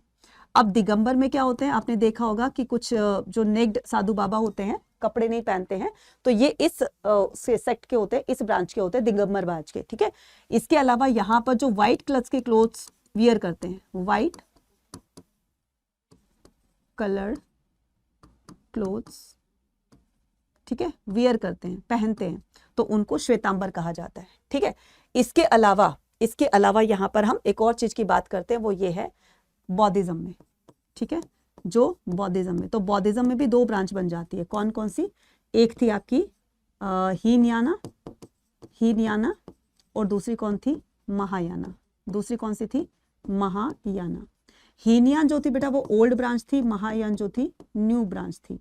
हीनयान वाले गौतम बुद्ध को सिंबल के रूप में, ठीक है, गौतम बुद्ध को सिंबल के रूप में पूछते थे, सिंबल के रूप में, और उनको एक साधारण इंसान मानते थे, ठीक है, उनको एक ह्यूमन बीइंग मानते थे, ठीक है, जिन्होंने अपने एफर्ट से ज्ञान की प्राप्ति की। और इधर वाले गौतम बुद्ध को क्या मानते थे? गॉड मानते थे। यहां पर इसको हीनयान को क्या कहा गया है? लेसर व्हीकल कहा गया है, और इसको लेसर व्हीकल कहा गया है, और इसको क्या गया है? ग्रेट व्हीकल कहा गया है। क्या बोला गया इसको? ग्रेट व्हीकल बोला गया है। मतलब हमारी ब्रांच उच्च है, सुपर है, डुपर है, ठीक है। तो ये कुछ बेसिक्स इंफॉर्मेशन है। फिर उसके बाद में आ जाएगा आपका हिंदुइज्म, ठीक है, हिंदुइज्म आ जाएगा। तो हिंदुइज्म के भी अंदर 2 ब्रांच बनती है, ठीक है, हिंदुइज्म में भी 2 ब्रांच बनती है। एक हो जाएगा आपका शैविज्म, ठीक है, दूसरा आ जाएगा आपका वैष्णोइज्म, ठीक है। इसमें लॉर्ड शिवा को वर्शिप करते हैं, इसमें लॉर्ड विष्णु को वर्शिप करते हैं, ठीक है। ऐसे इस्लाम धर्म में शिया और सुन्नी है, ठीक है, सेम इस तरीके से, राइट। चलिए अब पॉपुलर ट्रेडिशन की बात करते हैं। देखो, स्तूपा में, हर एक स्तूपा में गौतम बुद्ध की लाइफ से रिलेटेड या उनसे रिलेटेड जो है सारे के सारे स्ट्रक्चर्स, उन्हीं की पिक्चर्स नहीं बनाई गई थी। कुछ ऐसे भी सिंबल्स थे, कुछ ऐसे भी पिक्चर्स बनाई गई थी जो बौद्धिज्म रिलेट नहीं करती थी, किसी और चीज को ही के बारे में वो बताती थी। जिसमें से एक आता है आपका शलभंजी का मोटिव, ठीक है। ये शलभंजी का मोटिव जो है, क्या था ये? शलभंजी का मोटिव। ये शलभंजी का मोटिव है क्या? इसमें क्या होता है? एक विमेन है जो झूला झूल रही है, मतलब पेड़ की टहनी पकड़कर, ब्रांच पकड़कर झूला झूल रही है। उसके झूला झूलने से अगर वो उसके पैर, उसके फीट किसी सूखे पेड़ को टच करते हैं तो वो हरा भरा हो जाता है, फ्लावर ब्लूम करने लगते हैं, फ्रूट्स आने लगते हैं। तो ये क्या है? सारा का सारा ऑस्पिशियस सिंबल माने जाते हैं। क्या माने जाते हैं? ये ऑस्पिशियस सिंबल माने जाते हैं, ठीक है। तो इनको ऑस्पिशियस सिंबल माना गया, शुभ संकेत, ठीक है। हिंदी में इसको क्या कहते हैं? शुभ संकेत, जैसे शुभ है, हमारे लिए ये चीज शुभ है। जैसे हम दीपावली पर क्या करते हैं, गॉडेस लक्ष्मी के छोटे छोटे चरण अपने जो मेन एंट्रेंस गेट होता है तो वहां पर लगा देते हैं, रंगोली बनाते हैं, स्वस्तिक बनाते हैं, ओम बनाते हैं। ये सारी चीजें क्या है, ये शुभ संकेत है, मतलब शुभ सिंबल है ये, ठीक है। इसी तरीके से एक आता है आपका गजा लक्ष्मी, ठीक है, एक आता है गजा लक्ष्मी। तो गजा लक्ष्मी में क्या बताया गया है, गजा लक्ष्मी में ये बताया गया है कि इसमें एक विमेन, मतलब उस पर्टिकुलर चित्र में दिखाई गई है, मतलब सीन में दिखाया गया है, इसमें एक विमेन है, इसके दोनों तरफ जो है एलिफेंट है। एक एलिफेंट जो है वो स्ट्रेंथ का प्रतीक माना जाता है, ठीक है, और दूसरा जाता है विजडम की तरफ, दूसरा जाता है विजडम। यानी कि जो विमेन है उस विमेन को बीच में बिठाया गया है, और यहाँ पर ये जो एलिफेंट है ये इस पर पानी की बरसात कर रहे हैं, अपने ट्रंक से, अपने सूंड से पानी की बरसात कर रहे हैं, मतलब इसका राज्याभिषेक कर रहे हैं। इस गॉडेस के चारों तरफ जो है वो लोटसेस ही हैं, ठीक है। और ऐसा प्रतीत हो रहा है कि मान लो ये धन की बरसात कर रहे हो। तो अल्टीमेटली मतलब अगर मैं इनडायरेक्ट वे में कहूँ तो दिखाया तो ऐसा गया, लेकिन कहीं ना कहीं हिंदुइज्म में इसका सिग्निफिकेंस और इसको गॉडेस लक्ष्मी के नाम से जाना जाता है, ठीक है। तो एक एलिफेंट जो है वो स्ट्रेंथ यानी कि शक्ति का प्रतीक है, तो दूसरा बुद्धि का प्रतीक माना जाता है, ठीक है। तो इस तरीके से बताया गया है। अब यहाँ पर न्यू रिलीजन जो मैंने आपको महायान बताया, तो नई ब्रांच बन जाती है महायान, ठीक है, जो कि क्या करते हैं, जो कि गौतम बुद्ध को early Buddhist teaching have given the great importance to self effort. तो जो अर्ली बुद्धिस्ट टीचिंग थी, गौतम बुद्ध जब अर्ली टीचिंग शिक्षाएं दिया करते थे तो हमेशा सेल्फ एफर्ट पर ही फोकस किया करते थे, जिससे तुम निब्बान को पा सकते हो, ठीक है, निर्वाण की प्राप्ति कर सकते हो। Beside the Buddha's was regarded as the human being who attend the. तो यहाँ पर गौतम बुद्ध ने अपनी सेल्फ एफर्ट से अपनी खुद की मेहनत से ज्ञान की प्राप्ति करी। तो हर एक इंसान अपने जीवन में वो अचीव कर सकता है जो वो पाना चाहता है, लेकिन उसके लिए खुद से मेहनत करनी पड़ेगी। तो इसका मतलब ये होता है, ठीक है। Now new religious development of the Mahayana बौद्धिज्म। तो ये आ गया आपका ग्रेट व्हीकल महायान, नई ब्रांच बनती है। ये अपने आप को हीन याना से ऊपर समझती है, इसीलिए इसको ग्रेट व्हीकल कहा गया है, ठीक है, जो मैंने अभी आपको सारा लिख लिख के समझाया। अब यहाँ पर growth of the Puranic Hinduism की बात करते हैं, ठीक है। तो हिंदुइज्म इंक्लूडिंग द वैष्णोइज्म। अब यहाँ पर हिंदुइज्म के अंदर भी दो यहाँ पर ब्रांचेस बन जाती हैं, शैविज्म और वैष्णोइज्म। शैविज्म में लॉर्ड शिवा को, वैष्णव में लॉर्ड विष्णु को वर्शिप करते हैं, ठीक है। Vaishnavism was the form of the lord Vishnu worship in the principle deity, और शैविज्म में लॉर्ड शिवा को वर्शिप करते हैं चीफ गॉड के रूप में। यहाँ पर in such worship the bond between the, अब जब लॉर्ड कृष्णा अर्जुन को गीता का उपदेश दे रहे थे तो अपना एक विराट रूप दिखाया था। यहीं से लोगों को पता लग गया था कि भाई यही भगवान है, यही लॉर्ड विष्णु है, और इनको बड़े लेवल पर इनको वर्शिप करना स्टार्ट कर दिया था, ठीक है। तो एक तो ये होंगे, और भगवान शिव भी क्या करते हैं, टाइम टाइम पर आकर के अपने जो चमत्कार वगैरह होते हैं तो उससे अपने आप को उन्होंने प्रूफ किया कि हाँ भाई यही भगवान है, ठीक है। तो यहाँ पर दो मेन डिटीज बन जाती है, एक लॉर्ड शिवा, एक लॉर्ड विष्णु। लोग अलग अलग, कोई विष्णु को मान रहा है तो कोई लॉर्ड शिवा को मान रहे हैं, ठीक है। तो यहाँ पर जो भी जिसको मान रहा है तो एक कनेक्शन बन जाता है, गॉड और डिवोटी के बीच में, भक्त और भगवान के बीच में कनेक्शन बन जाता है, एक बॉन्ड बन जाता है। उसी बॉन्ड को क्या कहा जाता है, भक्ति कहा जाता है। That is the love and the devotional, ठीक है, the love and the devotional, ठीक है, between them. In case of the Vaishnavism cult develop around the various avatar. अब यहाँ पर लॉर्ड विष्णु ने टाइम टाइम पर मतलब अलग अलग अवतार लिए, ठीक है। यहाँ पर देखो ये इतने सारे अवतार लिए, ठीक है। अब इन अवतारों को लेने का मतलब क्या था कि जब जब पृथ्वी पर, जब तक धरती पर अन्याय बढ़ता चला गया, बुराई बढ़ती चली गई, अत्याचार बढ़ता चलेगा, तो उनका खात्मा करने के लिए लॉर्ड विष्णु ने टाइम टाइम पर अपनी फॉर्म यानी कि अपने अवतार लिए और इस पृथ्वी को यानी कि धरती को यानी कि हमें बचाया, ठीक है। तो चाहे वो आपका लॉर्ड कृष्णा का अवतार हो, चाहे वो लॉर्ड रामा का अवतार हो, चाहे वो वरहा का अवतार हो, चाहे वो अदर किसी भी फॉर्म में हो, ठीक है। तो यहाँ पर उन्होंने प्रूफ किया कि yes I am the supreme God, ठीक है। नाउ अब क्या करते हैं, अब यहाँ पर न्यू रिलीजियस ट्रेडिशन की बात करते हैं, ठीक है। तो न्यू रिलीजियस ट्रेडिशन के अंदर हम क्या करेंगे यहाँ पर कि जो टेम्पल बनाए गए, अब देखो गौतम बुद्ध की डेथ के बाद स्तूपास बनाए गए, उनके बॉडी रेलिक्स जहां पर रखे तो उनके ऊपर बिल्डिंग बना दी जिसको हम स्तूप के नाम से जानते हैं। सेम इसी तरीके से कोई वर्शिप कर रहा है लॉर्ड विष्णु को, कोई वर्शिप कर रहा है लॉर्ड शिवा को, तो अब उनको वर्शिप करने के लिए कोई ना कोई तो बिल्डिंग होनी चाहिए, प्लेस होना चाहिए। तो अब टेम्पल बनने स्टार्ट हो जाएंगे। Early temple was small. अब जो अर्ली टेम्पल होते थे बेटा वो बहुत छोटे होते थे, एक छोटा सा रूम होता था, उसमें मूर्तियां रखी जाती थी, जिस भी भगवान को मानते हैं, शिवा को या लॉर्ड विष्णु को, तो उनकी मूर्तियां रख करके वर्शिपर उनके अंदर एंटर करते थे, मतलब उस एक पर्टिकुलर गेट से एंटर करते थे, ऑफरिंग करते थे और बाहर आ जाते थे, ठीक है। तो उसको क्या कहा जाता था, उस पर्टिकुलर रूम को कहा जाता था जहां पर मूर्तियां रखी जाती थी, गर्भगृह, ठीक है। और इस तरीके से टेम्पल का जो स्ट्रक्चर होता है, जैसे हमने स्तूपा का स्ट्रक्चर देखा, इसी तरीके से टेम्पल का भी स्ट्रक्चर होता है। यहाँ पर है छोटा सा रूम जहाँ पर मेन डिटीज मूर्तियां रखी जाती है, इसको कहा जाता है गर्भगृह। और ये जो होता है इसको कहा जाता है शिखर। क्या कहा जाता है इसको? शिखर कहा जाता है, चोटी जिसको हम बोलते हैं। ठीक है, तो दूर से पता चल जाता है कि हाँ भाई यहाँ पर मंदिर है, एक तरीके से आइडेंटिफाई करने के लिए। और कहीं ना कहीं ये जो यहाँ पर भगवान की मूर्ति रखी जाती है, ये इनका ताज भी, ऐसा मानते हैं कि ये इनका ताज है, चोटी है ना। तो ताज हमेशा सर पे ऊपर रहता है ना। ठीक है, चलो। तो फिर उसके बाद में धीरे धीरे टेम्पल का जो स्ट्रक्चर है वो बड़ा होता चला गया। पहले छोटा रूम था, फिर उसके बाद राजाओं ने क्या किया, राजाओं ने जैसे सम्राट अशोक है या बाकी के अदर राजा है, उन्होंने गुफाओं के अंदर ही टेम्पल बनवाने का ऑर्डर दिया।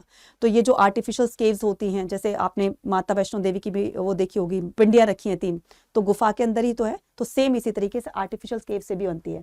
Tradition of the building artificial caves and the old one. तो यहाँ पर जो सबसे एक हम कह सकते हैं छोटे से रूम से थोड़ा सा एडवांस वर्जन हुआ, तो गुफा टेम्पल बनने लगे, केव टेम्पल्स बनने लगे, केव टेम्पल से फिर वो ओपन एरिया में, प्लेन एरिया में बनने लगे। तो इस तरीके से टेम्पल की एक जर्नी है, हिस्ट्री है। Some of the earliest temple these were constructed in the 3rd century BC। अब यहाँ पर अर्लीस्ट टेम्पल की बात करते हैं। ठीक है, अगर मान लो यहाँ पर स्तूपाज आते हैं, ठीक है, स्तूपाज आते हैं, तो यहाँ पर स्तूपा को कब, पहला स्तूपा कब बनाया गया? 3rd century BCE के अंदर। ठीक है, 3rd century BC के अंदर। और अगर मैं यहाँ पर टेम्पल की बात करती हूँ, टेम्पल की बात करूँ तो आ जाएगा आपका 3rd century CE में। ठीक है, 3rd century CE के अंदर, राइट। और फिर जब वो गुफाओं में टेम्पल बनाते थे तो वहां पर एक पुजारी बैठे होते थे। वो पुजारी बेटा अपना घर बार सब छोड़ करके हमेशा हमेशा के लिए अपने आप को समर्पित कर देते थे उस टेम्पल में रह करके पूजा पाठ करना। तो उनको क्या कहा जाता है? उनको आजीविक सेक्ट के कहा जाता है, त्यागी कहा जाता है उनको। ठीक है, तो ये चीजें होती थी, राइट।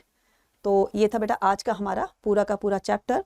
और एक चीज और रह गई है इसमें जो मैं आपको बताना चाहती हूँ, और बहुत सारे बच्चे जो हैं वो बाद में जानना भी चाहेंगे। इसमें एक वर्ड आता है फेटलिस्ट। क्या आता है? फेटलिस्ट। और क्या आता है? मेटरलिस्ट। ठीक है, अब ये फेटलिस्ट और मेटरिस्ट क्या कहते हैं? फेटलिस्ट वो होते हैं जो लक पर भरोसा करते हैं। मतलब ये जो होते हैं ये वो मानने वाले होते हैं कि हमारी सारी की सारी चीजें जो होती हैं वो प्री डिसाइडेड होती हैं, हमारे जन्म से पहले ही वो सारी चीजें भगवान ने लिख दी होती है। उस तरह की बातों को मानने वालों को क्या कहा जाता है? फेटलिस्ट। और जो अपनी आंखों से देखते हैं, जो अपने कर्मों पर भरोसा करते हैं, उनको कहा जाता है मेटलिस्ट। ठीक है, तो ये कंसेप्ट रह गया था, तो मुझे लगता है ये भी आपका क्लियर हो गया होगा।